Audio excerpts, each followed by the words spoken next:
A legacy of uncertainty, the origins of the Sino-Indian border dispute.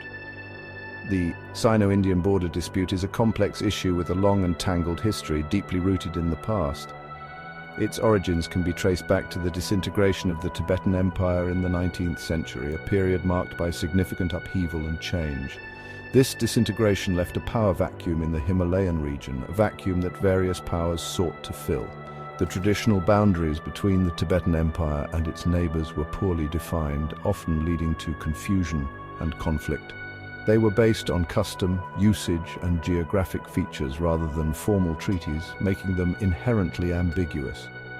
The lack of clear boundaries created opportunities for disputes and misunderstandings, as different groups interpreted the borders in their own ways. Various agreements were signed between Tibet and its neighbors, but these agreements often contradicted each other, adding to the confusion. For instance, the 1684 Treaty of Tingmorsgang and the 1842 Treaty, established after the death of Tibetan ruler Langdama, offered differing interpretations of the border, further complicating the situation. These historical ambiguities laid the groundwork for future conflicts, as each side held onto its own version of the truth. The absence of a strong central authority in Tibet further complicated matters, as there was no single entity to negotiate or enforce agreements. Different groups, including local rulers and religious leaders, asserted their own claims to territory, each with their own interests and agendas. These overlapping claims added another layer of complexity to the already intricate situation, making it even harder to find a resolution. The lack of a unified Tibetan voice made it difficult to reach a lasting solution, as there was no consensus on what the borders should be. The disintegration of the Tibetan Empire and the resulting power vacuum created an environment ripe for conflict, as various powers vied for control. The poorly defined boundaries, contradictory agreements, and overlapping claims served as a tinderbox, ready to ignite at any moment. It was only a matter of time before a spark ignited a major dispute, leading to the long-standing Sino-Indian border conflict we see today. The shadow of the Raj, British involvement, and the perpetuation of ambiguity. British involvement in the 19th and early 20th centuries further complicated the Sino-Indian border issue. The British, driven by their imperial ambitions, sought to secure their northern frontiers against perceived threats from other colonial powers and local insurgencies. The British, as the colonial power in India, sought to secure their northern frontiers. They believed that controlling the high mountain passes and strategic valleys was essential for the defense of their Indian empire. They engaged in a series of diplomatic maneuvers and expeditions to assert their influence in the region. These efforts included sending survey teams into the rugged terrain of the Himalayas and negotiating with local rulers and foreign powers. However, their attempts to define the border unilaterally only added to the confusion. The British often drew lines on maps without consulting the local populations or considering the complex ethnic and cultural landscapes. One example of this unilateral approach was the Johnson Line of 1865, which placed Aksai Chin within the boundaries of the princely state of Jammu and Kashmir, then under British suzerainty. This line was drawn based on limited geographical knowledge and without Chinese consent. However, this line was never officially recognized by China. The Chinese government consistently rejected the Johnson Line, arguing that it was drawn without their agreement and did not reflect the historical boundaries of the region. Similarly, the Macartney-MacDonald Line of 1908, which proposed a different alignment, also failed to gain acceptance from all parties. This line was an attempt to compromise, but it too was met with resistance and failed to resolve the underlying disputes. The 1914 Simla Convention, convened by the British, aimed to address the Tibet question more comprehensively. The British sought to create a buffer zone between British India and China by dividing Tibet into inner and outer regions. This convention proposed dividing Tibet into Inner Tibet and Outer Tibet, with different levels of Chinese control. Inner Tibet would remain under Chinese administration, while Outer Tibet would enjoy greater autonomy. However, the Simla Convention also failed to resolve the border issue definitively. The Chinese delegation initially agreed to the terms, but later repudiated the agreement, leading to further ambiguity and tension. China, while initially agreeing to the convention, later repudiated it. This repudiation was based on the argument that the British had overstepped their authority and that the agreement did not reflect the true interests of the Chinese government. The legacy of British involvement in the border dispute is mixed. On one hand, the British brought modern cartographic techniques and diplomatic practices to the region. On the other hand, their actions often exacerbated existing tensions and created new ones. While the British sought to bring order to the region, their actions often had the opposite effect. The arbitrary lines they drew on maps did not account for the complex realities on the ground, leading to disputes that persist to this day. Their unilateral attempts to define the border, coupled with the failure of agreements like the Simla Convention, left behind a legacy of ambiguity that continues to fuel tensions today.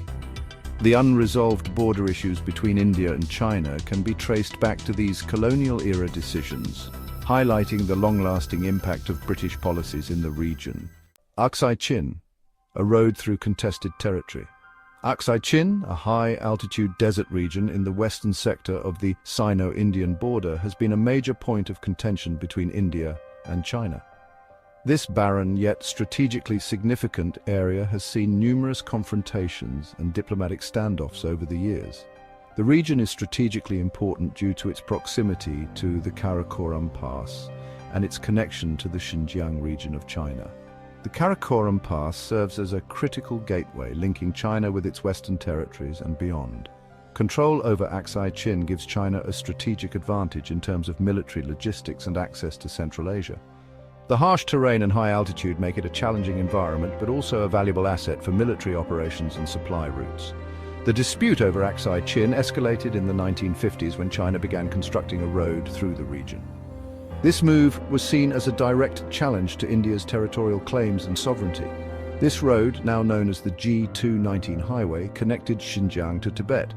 It was a monumental engineering feat, cutting through some of the most inhospitable terrain on the planet. India, which also claims sovereignty over Aksai Chin, viewed the construction of the highway as a violation of its territory. The Indian government lodged strong protests, arguing that the road was built on land that rightfully belonged to India. The construction of the G219 highway was a pivotal moment in the Sino-Indian border dispute. It not only heightened tensions but also set the stage for future confrontations and military skirmishes. It brought the simmering tensions over Aksai Chin to the forefront. The region became a flashpoint, with both nations increasing their military presence and fortifying their positions. The highway, built without Indian consent, solidified China's control over the region and demonstrated its willingness to assert its claims through infrastructure development. This act of unilateral construction was a clear message to India and the world about China's intentions. The dispute over Aksai Chin remains a major obstacle in Sino-Indian relations. Despite numerous diplomatic efforts and negotiations, a resolution has remained elusive, with both sides holding firm to their claims. The region's strategic importance, coupled with the history of the G219 highway construction, continues to fuel tensions. The highway serves as a constant reminder of the unresolved conflict and the strategic stakes involved. Aksai Chin serves as a potent symbol of the larger border dispute and the challenges in finding a mutually acceptable solution. It encapsulates the broader geopolitical struggle between two rising powers, each determined to secure its interests and assert its sovereignty. Section 4. The 1962 War, a resounding clash and its aftermath. The simmering border tensions between India and China erupted into a full-blown war in 1962. The war, triggered by a series of border skirmishes and military build-ups, lasted for a month and resulted in a decisive Chinese victory. Chinese forces advanced deep into Indian-claimed territory, capturing significant areas in both the eastern and western sectors of the border. The 1962 Sino-Indian War had a profound impact on the relationship between the two countries. It shattered India's sense of security and led to a period of mistrust and animosity. The war also resulted in significant territorial changes, with China retaining control over most of the disputed areas it had captured. The legacy of the 1962 war continues to cast a long shadow over Sino-Indian relations. The war serves as a constant reminder of the potential for conflict and the need for caution in managing the border dispute. It also highlights the importance of dialogue and diplomacy in preventing future clashes. The 1962 war was a watershed moment in the history of the Sino-Indian border dispute.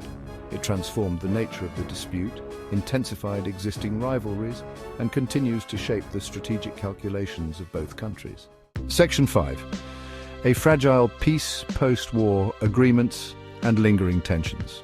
Following the 1962 war, India and China engaged in a series of diplomatic efforts to manage the border dispute and prevent future conflicts. Several agreements were signed between the two countries, outlining mechanisms for maintaining peace and tranquility along the line of actual control, the de facto border. Agreements such as the 1993 Agreement on the Maintenance of Peace and Tranquility along the line of actual control, the 1996 Agreement on confidence-building measures in the military field along the line of actual control, and subsequent agreements aimed to establish protocols for border patrols, military exercises, and communication mechanisms. These agreements were designed to reduce the risk of misunderstandings and accidental escalation. However, despite these agreements, the core issue of the border demarcation remained unresolved. The line of actual control, which is not demarcated on the ground, is subject to differing interpretations by both sides. This lack of clarity has led to frequent standoffs, transgressions, and face-offs between Indian and Chinese troops. The post-war period has been marked by a fragile peace, punctuated by periods of tension and mistrust. While the agreements have helped to prevent a repeat of the 1962 war, they have not addressed the underlying territorial dispute.